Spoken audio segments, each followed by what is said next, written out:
This is what's great about sports. This is what the greatest thing about sports is. You play to win the game. Hello? You play to win the game.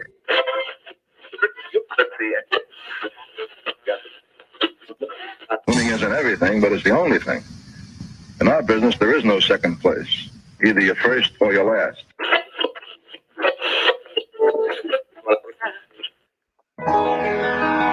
Ain't this what they've been waiting for? You ready? And now, the W with Walls and the Crew. Good morning. Where winning isn't everything, it's the only thing. On 100.1 FM. Good morning. And Facebook Live.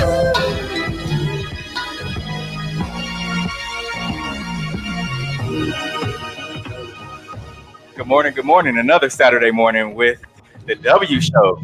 Whether you're watching us in your car on 100.1 FM, One Kansas City Radio, or listening to us on any of your social media platforms, thank you for watching us this morning. Each and every week, we have Jazz, Q, and Noel. What's happening, everybody? Yeah, what's going on? What's happening? We got a lot to talk about. Of course, we're going to get into LeBron James. And we'll also talk about the Chiefs, as some fans are worried after a post-game photo of QB Patrick Mahomes and Patriots cornerback Stephon Gilmore goes viral. And the Houston Texans fire coach, general manager Bill O'Brien after an 0-4 start. You know, we'll have our sneakers of the week and our head of the lever segment. But first, how's everybody? Doing good. How was your week? Very nice. Great. It was a great week, man. It was great weather. That it's probably the last of the great weather we'll see for a while. You think so? It seems like at first it went just like from summer to winter. Now it's just yeah. For some reason, it went to like 85, getting up in the high 80s for whatever reason. But I love it. You know me, so yeah. Yeah, I'm with Noel. I want warm weather 24/7. I'm with you. Shoot, I'm a summer baby, so it's just like, hey, I need. If we could have California weather, 24/7, it's just 70 degrees. There's 75 degrees during the day, and then drop to like 65 at night. Jacket weather. That's the weather that I'm looking for. Yeah, that's it. Just light jacket weather is perfect. Exactly. All right, let's get into today's headlines. And now, here are the biggest sports headlines from this week. We bring them to you every Saturday morning on the W with Walls and the Crew on 100.1 FM and Facebook Live. The Kansas City Chiefs defeated the New England Patriots 26-10 on Monday Night Football. The weird flow of the game and the ugly win is not the only thing that left Chiefs fans cringing. It's what happened on Tuesday that left the fans and Patrick Mahomes in question. So, the Patriots star defensive back Stephon Gilmore was announced to have tested positive for COVID-19. This was after the game had to be moved on to Monday, and then on Tuesday he was announced to have tested positive. So Chiefs Patrick Mahomes was photoed talking to Gilmore and hugging and having a handshake after the game on Monday night. You guys' thoughts about that? I mean, if coaches should be wearing masks, shouldn't the players? I mean, if that's the the NFL policy, coaches and players should be wearing it. I mean, but that's if they actually did proper protocols, and we see the various amounts of teams that haven't done that, including the Chiefs. So Patrick was asked about his handshake and hug with Stephon Gilmore on Wednesday. So let's hear from Patrick. I think you just have to trust in the process and the protocols that are set in place. I mean, obviously, knowing that I went up to him after the game and just gave him the high five like I've done my whole career, and not thinking about it. It was, a little bit of a mental lapse, just trying to show sportsmanship and stuff like that. But I feel like the protocols in place are good, and I just have to trust in that. Wear my mask. Do whatever Rick and them say, and then just trust. And we don't all know what's happening in this world this time, but just accept the challenge every single day of being in the best place I can be to be available for the team. Patrick said he had a mental lapse. You guys agree with that? Yes, I do.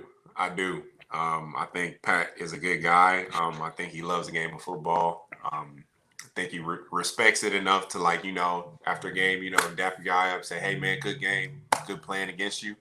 And, a lot of what's going on probably gets lost in the fact that, he's playing a game he loves. So I think he did have a mental lapse.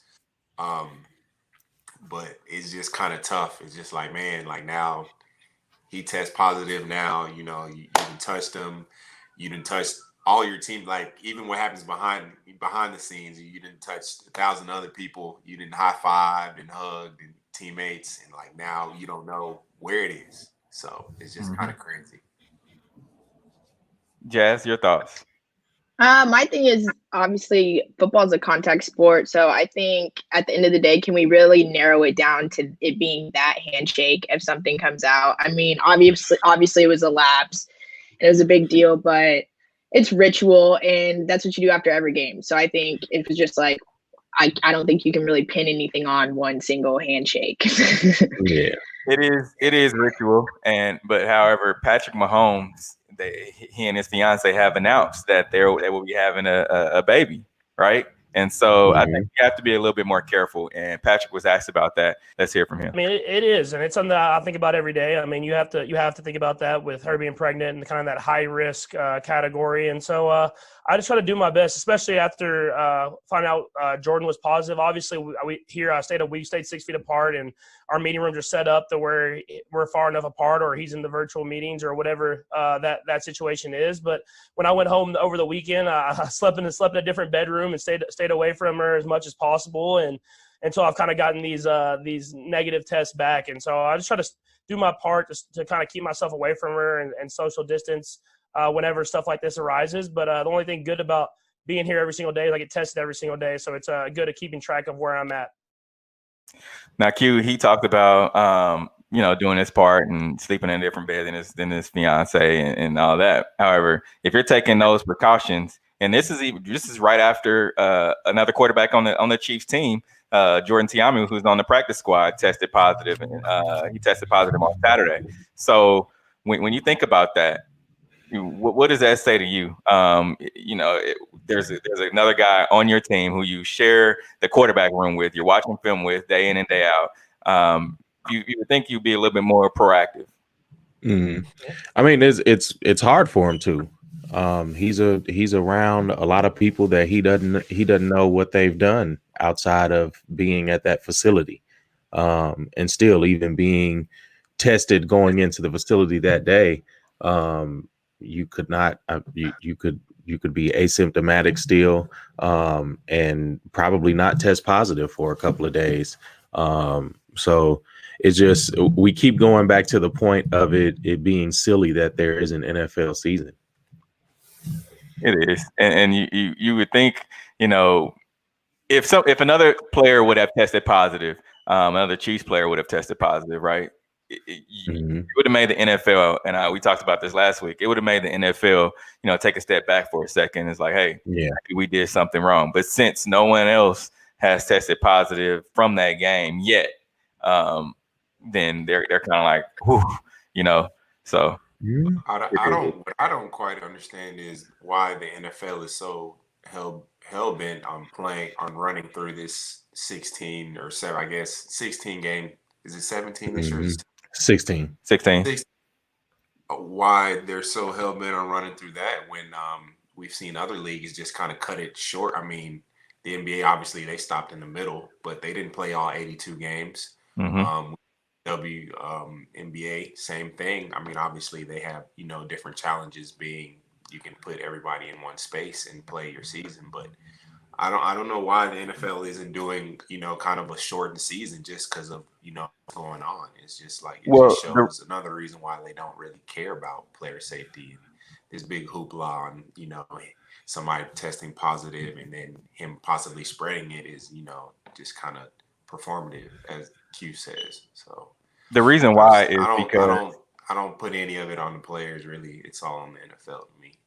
The reason why is because when you look at the NBA, when you look at, and even as Alexa said, the NFL is just hard-headed. They still try bubbles like the NBA. Well, when you look at the NBA and when you look at the MLB, the players stepped up and said, hey, this is not what we want. The players unions in both leagues had said, hey, this isn't what we want. If you remember, the owners and the front office of, before the MLB started, they were like, hey, we're ready to play. And then the players said, no, they balked at it, right? So then you look at the NBA, it was all these guys. I mean, remember what Damian Lillard said? He said he wasn't going to play.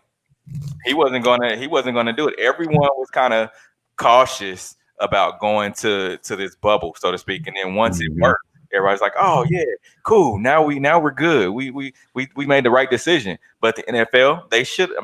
You think about it, you have 32 teams, and you would have to have had thousands of people.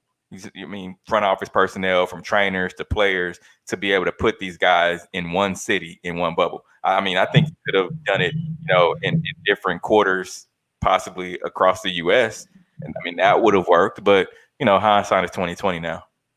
Yeah, and even still with a bubble, you look at about 90 to 100 people on staff, on each team. And that just it becomes wild. And even NBA teams, you'll probably have 20 to 30 people on staff, if that. So it's reduced a lot. And even still, moving 90 people from one bubble to the next, you still have hotels, you still have airports, you still have it. There's just too much margin of error. And why the NFL did it? Profits over people. Yeah, I don't know, man.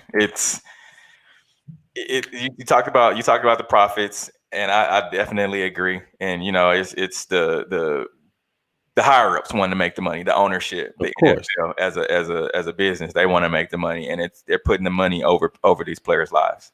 Too much ad money out there. Definitely is. And you know what? Some more ad money that will be coming in is from the Tennessee Titans. They're gonna be missing some money because one of their games has been postponed, of course, because a lot of their players have tested positive for COVID-19, and it's come out that there's going to be an investigation for the Titans. The Titans, after their original, I believe it was 20 players that tested positive. Now it's been said that the players have gone and had individual workouts outside of the stadium and outside of when they were supposed to. Your thoughts on that? Man, it's tough. Again, you put these players in a very tough spot, and especially with no preseason, and them basically being rushed onto the field. So I don't blame the players or the organization at all. And the NFL they're just looking to point fingers. And it's the same thing with the head of this country pointing fingers instead of taking full responsibility as being the head of the country or the organization, which is the NFL. All right. Go ahead. No, the NFL and the Players Union are investigating just those members of the team violating, they're saying, health protocol. The NFL spokesperson confirmed on Thursday. So they have all these different sanctions, right? So which is there's different policies that said, hey, if a person tests positive, we're going to shut down the facility. Well, when they shut down the Titans facility back on September 29th, 10 players and 10 after 10 players and 10 staff members had tested positive. The rest of the team, they went out to, I believe it was a local school, and had a workout. And pictures were taken, and that's how the investigation had sparked. I don't like you said, what do you expect them to do? Add in all the reasons he said, but then also you got to think about these players, they're getting injured at a very high rate. It's every other week. It's an ACL, it's an Achilles, it's an ankle. These aren't they happen in football on a regular season, but no preseason, no real training camp. All these camps that usually happen before the games to prepare you for a season, you haven't had. So if you're going to shut down a facility in the middle of the season, and then you just expect them to go back to playing like the game that week. Like they need to like be in the gym. They need to be on the field. They need to be getting reps. So when it comes game time, they don't absolutely kill themselves trying to make a move that usually would be able to make in any other season. But now they have a torn ACL and now they're out. And then now they're thinking, man, I could have opted out and not, had to deal with any of this. So again, they're just kind of, placing the blame on the players. And it's like, it should be up to the league. It should be up to leadership to guide these guys in the right direction. But instead, we just got subpar leadership, I guess. And we keep glossing over the fact that they had 6 months to come up with a plan and didn't come up with one.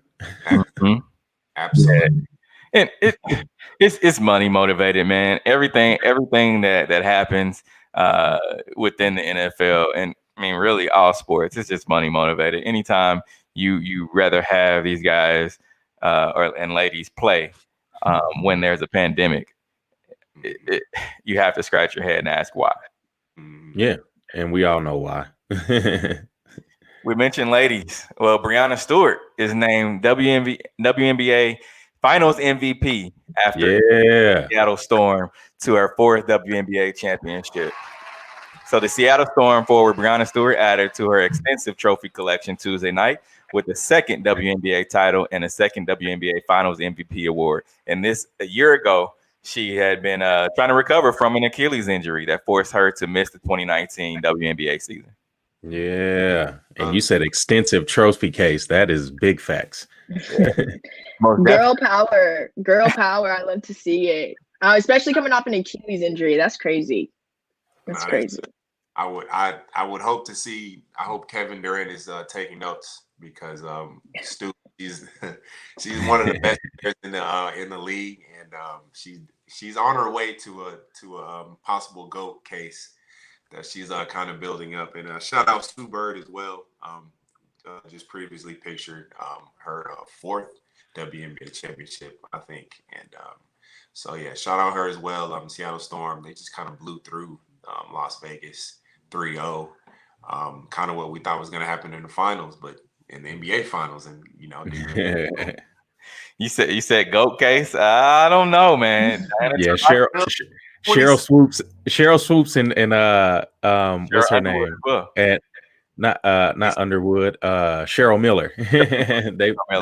they might have some beef with that case. Yeah. I hope she gets there. Diana Taurasi as well, man. I mean, you get the time she put in at UConn and then transferred it over to the league as well. So yeah, she did. All right. Houston Texans fire coach general manager Bill O'Brien after an 0-4 start. So the Texans have fired head coach and general manager Bill O'Brien and named associate head coach Romeo Crennel, the team's interim head coach. So Romeo Crennel? Romeo Crennel, yeah, he used to be, the Kansas City Chiefs head coach as well. Yeah, that ain't so well. That not at all. Yeah, but they also didn't give him the support that he needed. But we know Bill O'Brien should have been fired seasons ago. He's had far too long with Deshaun Watson and Nook. Like he's had far too much time, and he's been given way too much grace, and he should have been out of the league at least 3 seasons ago, like at least. And we shouldn't even be talking about his return by now. He should be one of those coaches that should be forced back into high school coaching, and not even college, really. He should be forced into high school coaching, especially after trading away DeAndre Hopkins the way that he did. Like it's just and Jadeveon Clowney, like he's taken the foundation of the team and just broken it all up. And we try to be optimistic about coaches of this type that do these things, that just blow up these teams, and we try to understand why they do these things and look at it as an evil genius because he came from the Belichick tree of coaching, and we see that that's not true. Like he definitely needs to be out of the league. He needs to sit out for at least 5 to 10 years to just catch up on the game. 10 years. 5 to 10 years just to catch up on the game because he's obviously behind. And I'm happy about it because you have a look last year DeAndre Hopkins, well, not even DeAndre Hopkins, Deshaun Watson and Patrick Mahomes they were both considered 1A 1B, right? I mean, you had a lot of Chiefs fans that were like, hey, we should draft Deshaun Watson ahead of Patrick Mahomes. There's plenty of Chiefs fans that have said this. And so now you have he seemed to be held back. And then you trade away, like you said, Q, his best weapon, and they've regressed this year. I mean, you start 0-4, you lose to another winless team. Come on, man. This Houston Texans team last year was the same team that went to the playoffs. Exactly. Yeah, same team that went to the playoffs, but I mean, they gave up a 24-point lead to the Chiefs at that time. Yeah. So I think that this was kind of the straw that broke the camel's back, was starting 0-4. I mean, contributed was the fact that he got into it with Nook.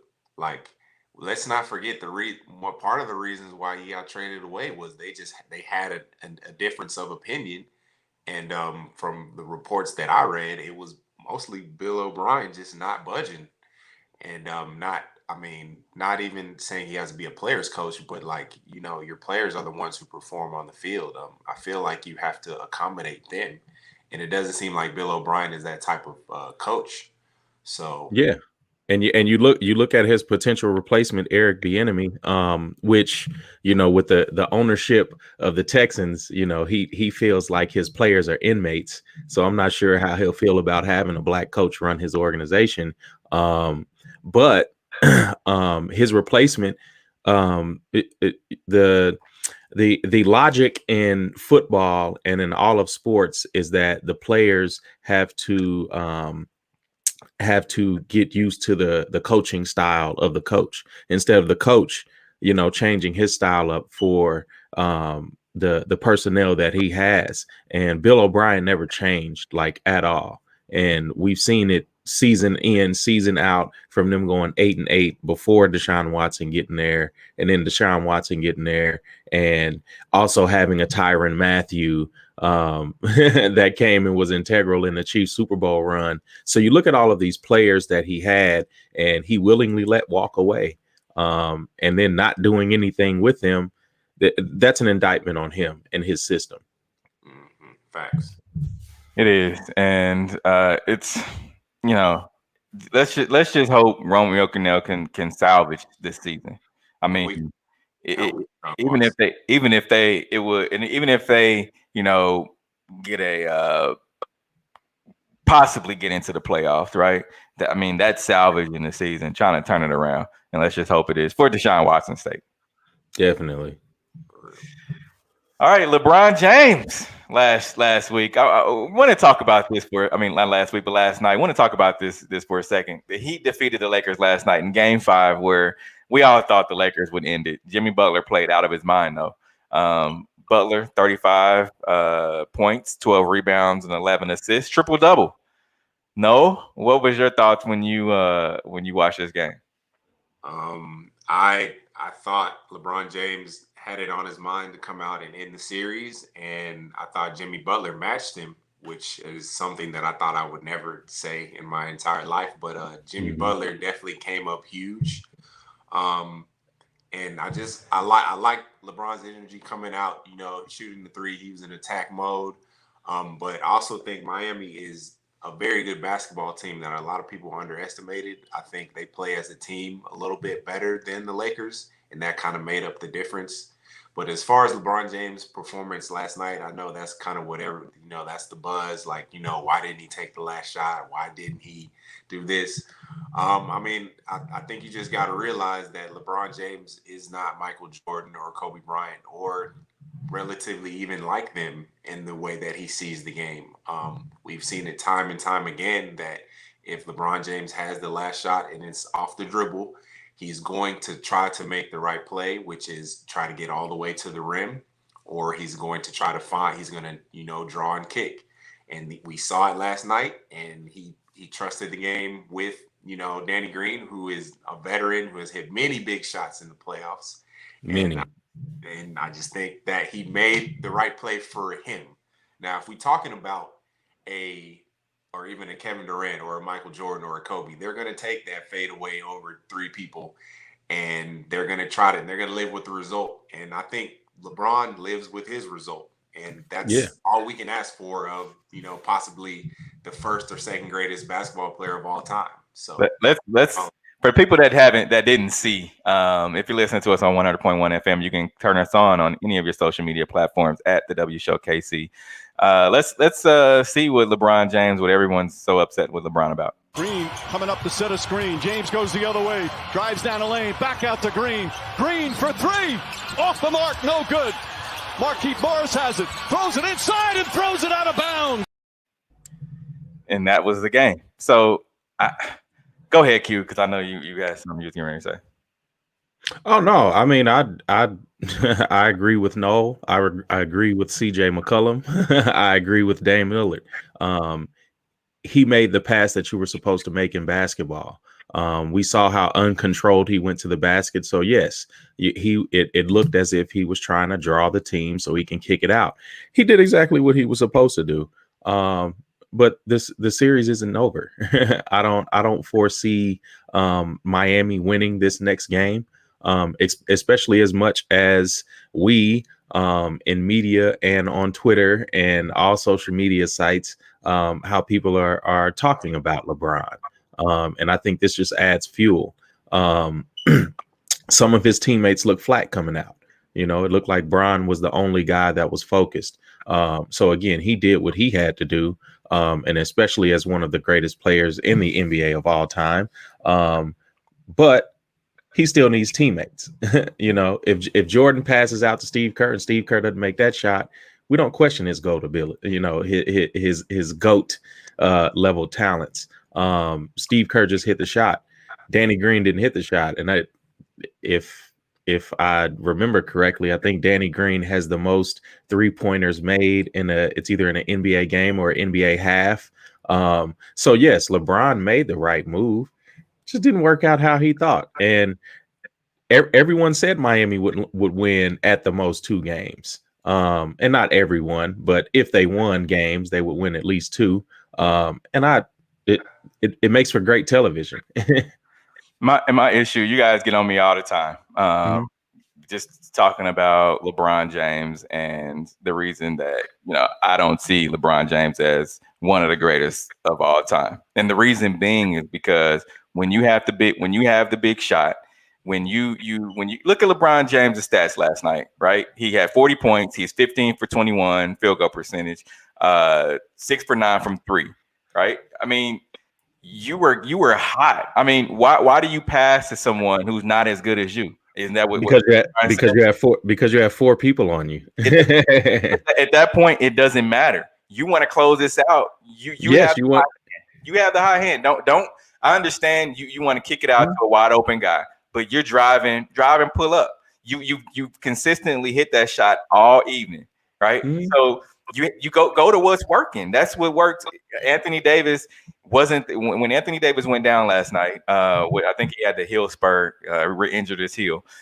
LeBron James came in and went to work, and so don't go away from what got you to still be in the ball game last night.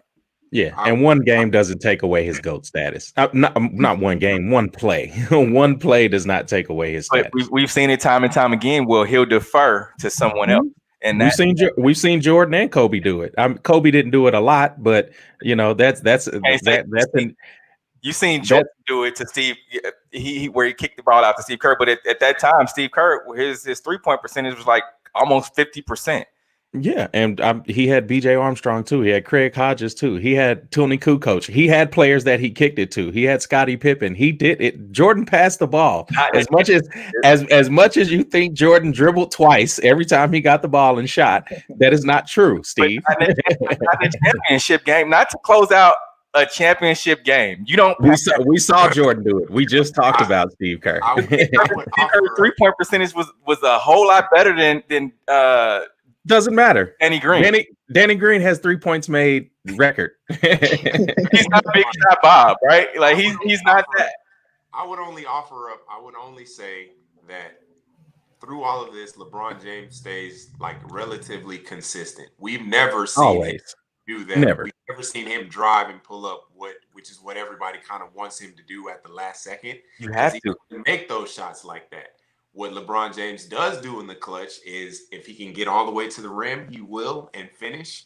Or if it's a catch and shoot, a quick catch and shoot, he'll make the shot there. But if he's off the dribble, he's going to the, has the ball at the top of the key, he's going to go to the rack and he's going to look for somebody to pass to because they've made those shots 1,000 times and he's going to live and die with the result. Yes. This is nothing new for LeBron. Yeah. I mean, but come on, man. You just gotta. I don't respect. You so nitpicking. I'm not nitpicking. Look at Damian Lillard. Damian Lillard can say whatever he wants on Twitter about what LeBron did last night. However, Damian Lillard is going. We've seen him consistently hit big shots. That's why you're one of the best players in the game. I mean, you have to. But that's who he is. Dame is a shooter off the dribble. He can shoot the ball everywhere. So if let me ask you this. Let me ask you all this. Is LeBron James the best player on the Lakers? Of course. Is he the best scorer on the Lakers? Yes.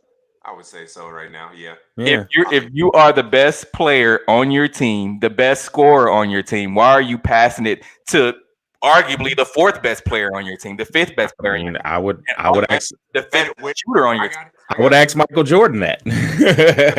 Because when Danny Green has his feet set at the top of the key and LeBron James is running off 1 foot with 4 people on him, I think the better shot is Danny Green. It's definitely a better shot. It's a better shot. LeBron knew all along in his mind he was going to drive and kick.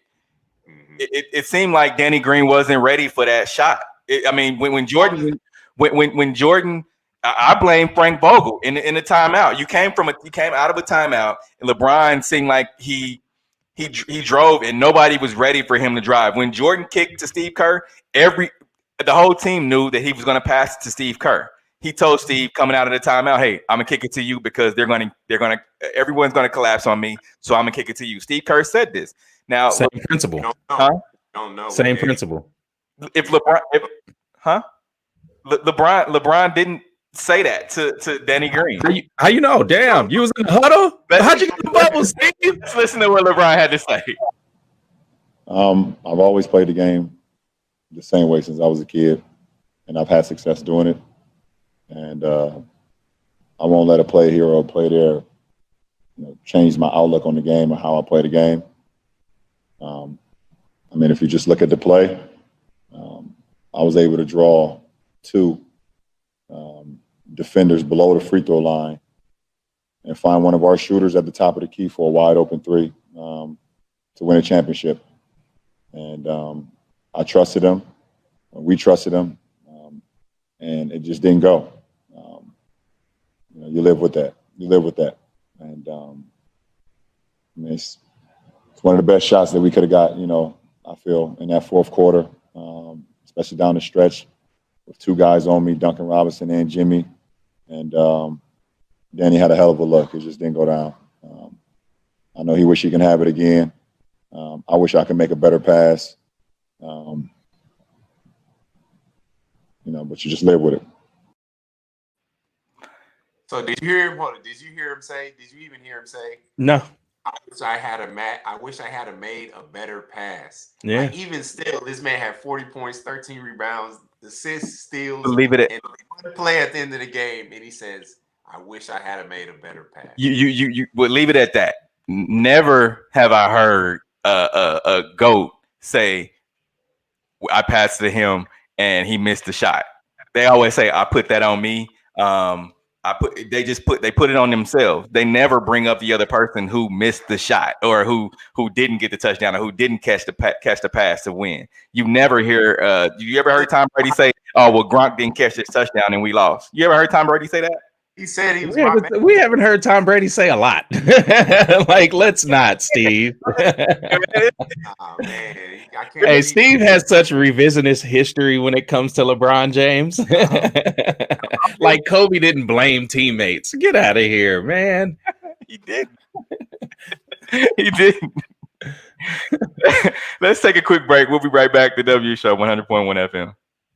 You're tuned in to the W with Walls and the Crew, where winning isn't everything. It's the only thing. On 100.1 FM and Facebook Live.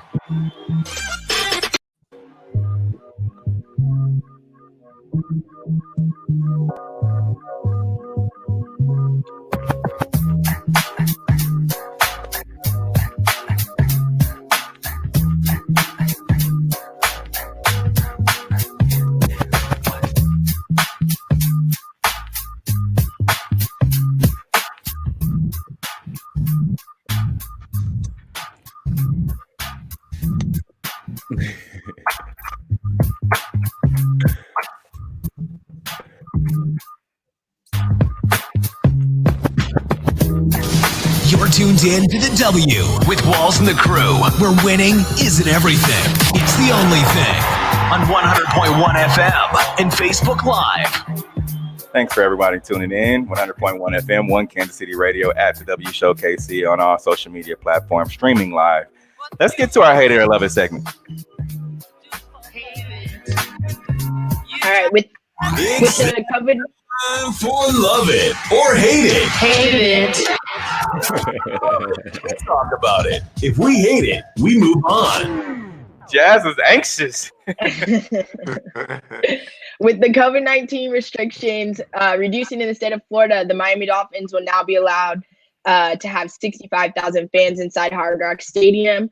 Despite the permission, Miami Dolphins will not allow more than 13,000 fans into the stadium, even after the announcement. Hate it or love it. I hate it. There shouldn't be any fans in that stadium at all. Yeah, the governor of Florida, man. I don't like this at all. Even though Miami has said that they're not going to allow that many fans, but yeah, I hate Smart move on their part. Definitely.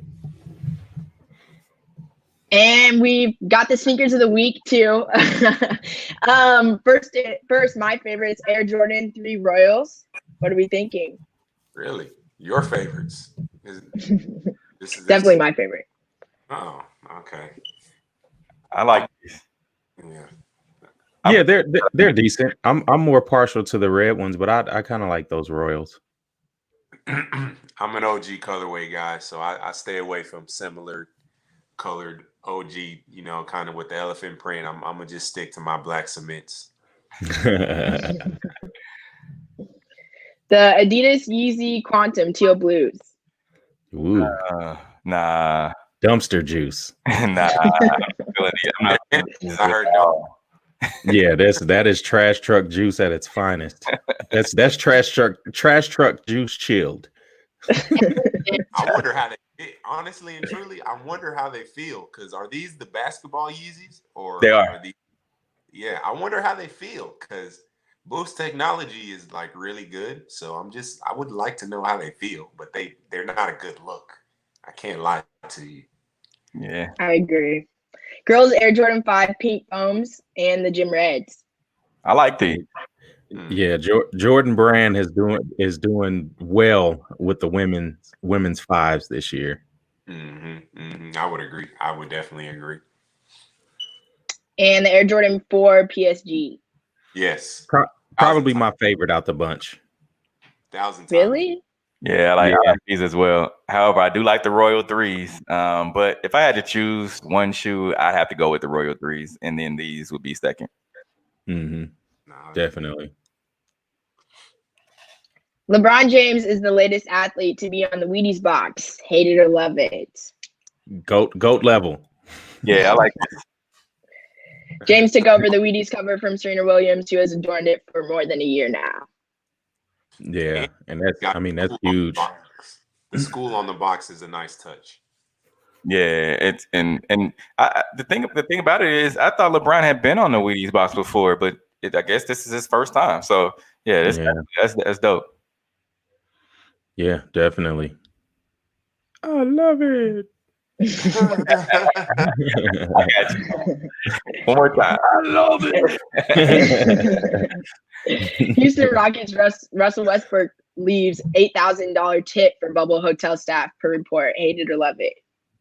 For as angry as Russ plays on the court and how I guess angry off the court he is, he's always been a nice guy. And I think if you've actually mentioned, he's always been this generous and nice of a guy. So big ups to Russ. No, that's huge. I love it. Because of how great the players and the different media types talked about the staff, and how clean they were and how they were on their jobs. So that's huge, especially for him to give those people a bonus, because you don't see an Amazon giving their workers a bonus, especially being essential workers in the pandemic. Yeah, and you commend Russ for this. Like you said, he's an animal on the court, right? Like he's not a nice guy, but in person, with his foundation and the things he does for the community, you definitely have to commend him for that. An article by Alex Silverman says that Gen Zers are less interested in live sports than millennials. Hate it or love it. Lies and slander. And act like we like I guess we were talking about Generation Z, right? Mm-hmm. And then so what's this all adults category? Like what that's combining that's combining like Generation X, the baby boomers, millennials, yeah, the whole nine. And it's just, these numbers can say what you think, what you want them to say. But again, we have to look at the society that we're in. And especially right now, I don't know how far this survey conducted during a pandemic. So again, we're looking at during a pandemic when there's a lot of sports and a lot of TV on at the same time. And again, avid fan, casual fan, not a fan. Like, who would be a fan of a league like the NFL or the MLB that doesn't do what they have to do to get rid of racist policies and practices?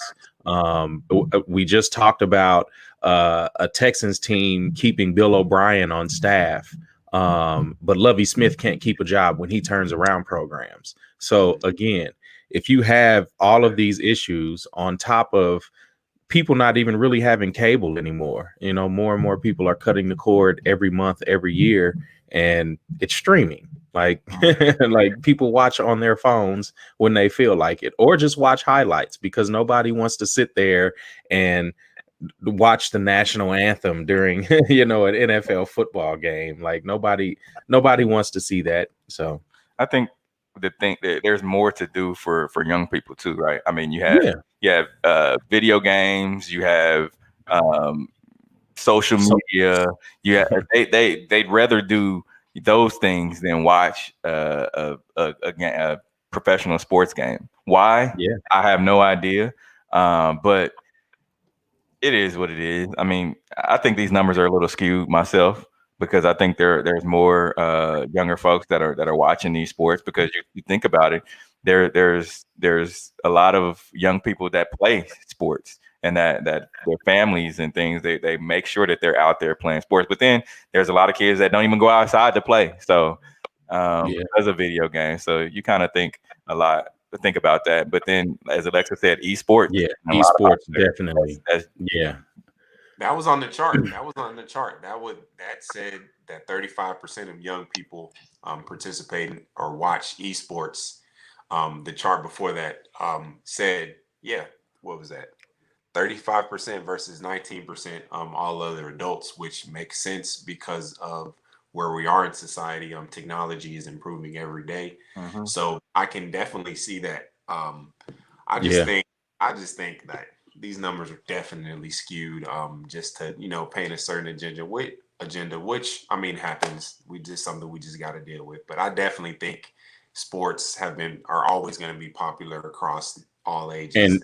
And esports generates far more money for the user than it does for these people watching sports. Like you could sit and watch sports and not make any money, but then you look at these esports tournaments, especially on ESPN, the Ocho, like and seeing these kids win these $1 million prizes. So yeah, of course, people are gonna go away from damaging my body and risking CTE and COVID to just sit at home and play some games, but then becoming the best at the game so you can win millions of dollars and get sponsorships. And YouTube is a huge thing, right? Like, I mean, my 8-year-old son would sit up and watch other kids play with toys, right? I mean, it's a crazy thing, but and he'll also play sport. I mean, video games and streaming that's kind of stuff. And so, it's the cool thing to do right now. And until sports is like cool again, and they have that athlete that's like, all right, this is what the cool thing to do is. There's not that person that's out there right now. Yeah, and sports won't be cool when the higher ups of each league is always considering the feelings of racists that don't even watch their respective sports. Couldn't have said it better. I'm kind of with Noel though, because going through, I think the numbers are kind of skewed because for me at least, why would I watch the whole game when I can just get on Twitter and see snippets and I can keep up with multiple different games, multiple different sports at the same time. So it's not necessarily that I'm tuning into that actual game or to that sport, but like I'm still keeping up with it. I'm still watching all of it. Yeah, good point. And that list is just it's these different corporations that go in, really trying to figure that out. Why aren't people just so blindly loyal to our brand anymore? And Jazz said it. I mean, I live in Kansas City, and my favorite team is the Philadelphia Eagles in football. So I'm gonna be juice. So I'm more than likely gonna be, if I'm watching football games, I'm more than likely gonna be watching my favorite team versus the team in my city, and I got to do that by streaming. Right. Washington football team benching Dwayne Haskins for Kyle Allen at quarterback. What do we hate it? Hate it. I'm kind of mixed. I have mixed feelings about this because when you think about it, and the reason you have to look at the bigger picture, right? Washington is 1-3. They're almost tied for last in that NFC East, and I think he was benched in order for them to try to come back in the NFC. And the NFC East is not a strong league right now. I mean, they're just not. So with him being benched, I think you want to try to come back and make it at least. If you can make a playoff run, I mean, think about it. Your Eagles and Dallas. What's the best record in the NFC? 1-2-1. Yeah. Yeah. So I mean, there's two teams tied for first place, and with that being the record, so there's still, and that's after preseason. So right, right. There's still a chance for them. Yeah, there's still a chance, and that's a lot of this falls on the GM and Dan Snyder spending way too much time on keeping the racial slur as a name. Instead of actually putting pieces around your first round drafted quarterback. And I mean, you look at it, who drafts a quarterback in the first round and doesn't put pieces around them? The Chiefs, what did they do? They grabbed a couple of pieces a year or two previous to drafting Pat. The year Pat was sitting down, they grabbed some more pieces, especially on offense. And then the season he came in, they brought in a lot of pieces that were sure-handed. You look at Robinson coming in. I think he came in the same year as Pat.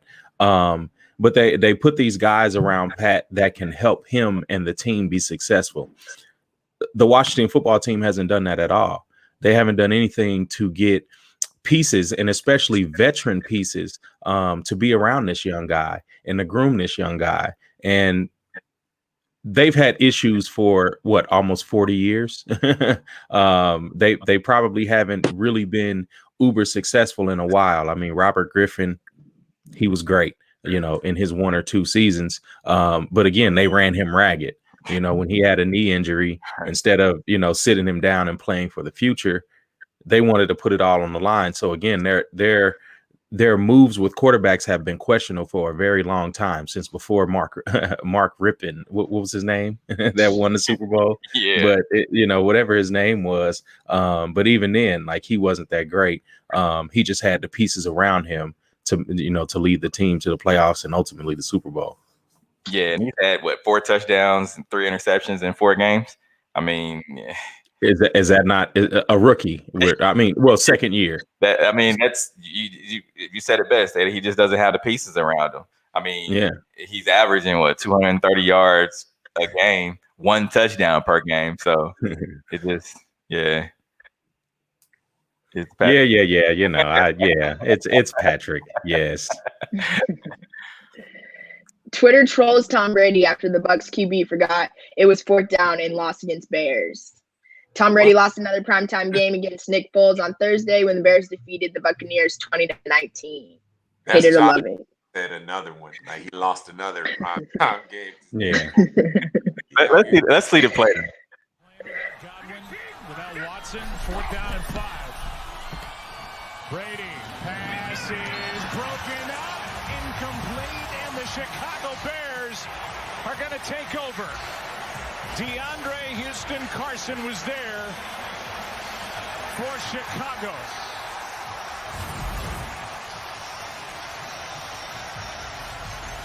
I don't know if Brady, I think the way Brady reacted and hold up his I think he thought it was 3rd down. Yeah, Brady's still standing out there. But that's 4th down, and it's Chicago's ball. And that's the end of the night, and there may be some confusion out on the field. And Brady's finally being told that's it. He knows Chuck Pagano, his defense stepped up and made a stop at the end of the night. And Nick Foles is on the winning end of his matchup with Tom Brady yet again. Yeah, see, you know what they say, the first thing that goes with age, one of the first things that goes is your memory. Your mind. Yeah, your memory. So he looks completely disoriented. I mean, you just look at him, he's throwing up 4, like, I thought it was 4. Like, I don't remember running 4 plays. Didn't he leave the field early too? Like, and he left hands and people are trying to say that he left the field early just because of COVID and all that stuff. But no, he was upset. He left the field early, like LeBron left the court early. I mean, yeah, and that happens in sports. We know that happens in sports. It happens from kids all the way to adults, obviously. And he had a lapse in judgment. I mean, this guy is a proven leader. he's a proven dog in the trenches, and he slipped up at the end of his career. We've seen it happen. I mean, he's no Mark Sanchez. Yeah, for sure. He's no Phillip Rivers.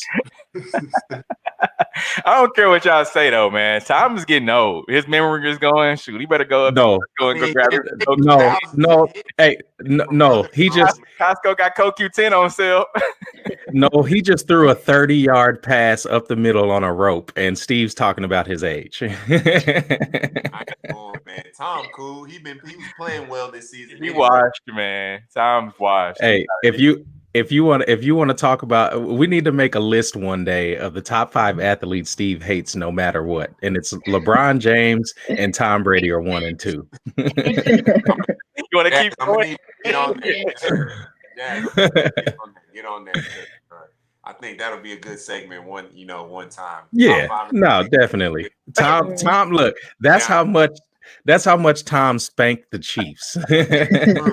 True. And now that I think about it, I remember LeBron James just beating the Lakers like mercilessly. Beating the Lakers, yeah. And, You know, so we might be on something. Beating the Kobe less Lakers or what? The Kobe less. He did both. He got both. Hated it. All right. Speaking of the Chiefs face the Las Vegas Raiders tomorrow out at Arrowhead. The Patriots, the Raiders come in to Arrowhead at 2-2 with Derek Carr at the QB spot. I have the Chiefs losing 34-21. Really? I do. I think this is one of those games where the Chiefs will fall to the Raiders. And I said this. I said that the Chiefs will go 12-4. So this will be one of those 4 that they lose. I mean, see, Go ahead. What I see from it is I'm kind of seeing the opposite. I'm seeing that the Raiders have a terrible defense. I think the keys to beating the Chiefs is a good running attack and a solid defense with, some ball hawks on, the back end of your defense. And the Las Vegas Raiders don't have any of that. So it's hard for me to see them, the Chiefs with that offense just, being slowed down by a very, very mediocre to bad defense on the Raiders' end, especially in the running attack. And we've seen that the Chiefs running attack improved with drafting Hilaire. So I don't see the Raiders coming up with a win. Now they are, a decent, offensive team. We've seen, Carr come up with a couple of good games this year, but I just don't, I can't see the Chiefs losing to anybody that isn't, great to elite as a football team, honestly. Yeah, and what it's going to take to beat the Chiefs this year as a disciplined team. The Chiefs are doing very well and not being penalized and making silly mistakes during the game. A lot of what we saw in that Chargers game was just them not being prepared for the rookie quarterback. And then what we saw even in this last game, just them being the more disciplined team and almost a veteran team, because a lot of these guys have played together 3 and 4 years. So they definitely have a chemistry and they just have fun. But again, this week, you would hope that John Gruden comes out. If you're a Raiders fan, John Gruden comes out and he doesn't try to have a shootout between Derek Carr and Patrick Mahomes. And we know that if they do, it's going to end up in a loss. And that's the same thing he tried to do last year. And the tough part about them having a running attack is that the Chiefs have been a lot better on the D line, even without Chris Jones in the lineup. So it's really tough to run the ball on them this year. And really the Patriots, possibly could have won if Cam had played, but they weren't all on the same page. And we saw the very small mistakes that both of their quarterbacks made that really could have had them beat the Chiefs. So yeah, I really don't see the Raiders winning this game unless Waller and Carr get some kind of like synergy going, for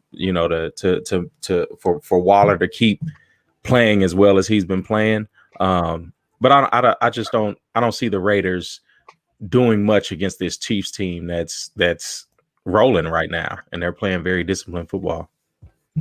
Here's the thing: if the Chiefs start off slow, and the Raiders come out fast, just as they did against the Chiefs last year, they always play well against Kansas City. I mean, it's the rival. Remember, Chiefs went down; they were down 10 and had to come fighting back last year, and which is what they've had to do. Even looking at last year in the Super Bowl, and then all 3 games this year. So if they come out firing the ball like I expect them to do with their rookie wide receiver Henry Ruggs, getting him involved, and then like you talked about the speedy tight end Darren Waller, the Chiefs defense has played well, but if they have to battle from behind, I definitely think the Raiders are going to have a win. And I mean, a 10-point lead is like having a 3-point lead in basketball to the Chiefs. Like, that's not much. Steph Curry.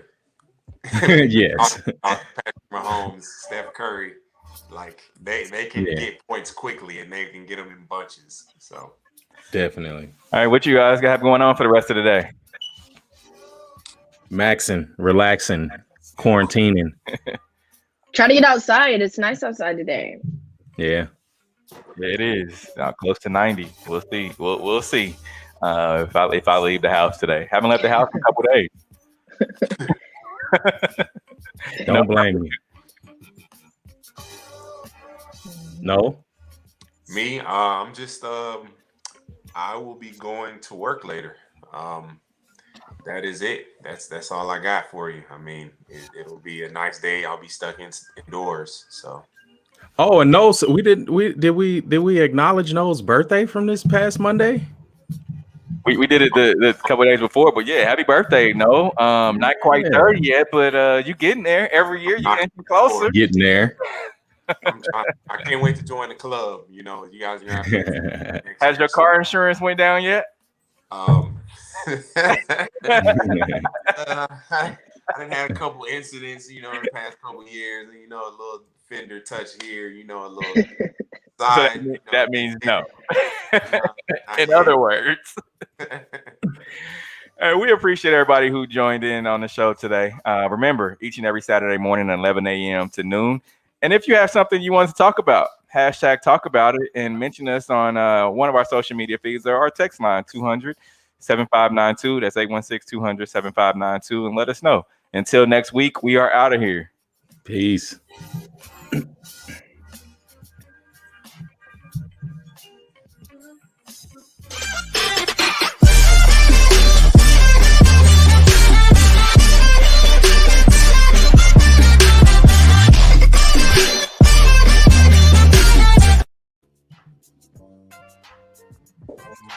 The views and opinions expressed of the W Radio Show by the host, co-host, guests, and call-in listeners are solely the opinions and responsibility of the original source who expressed them. They do not represent the opinions of the W Show, 100.1 FM, One Kansas City Radio, Sideline Sports Talk, Team Wall Street Foundation, or affiliates.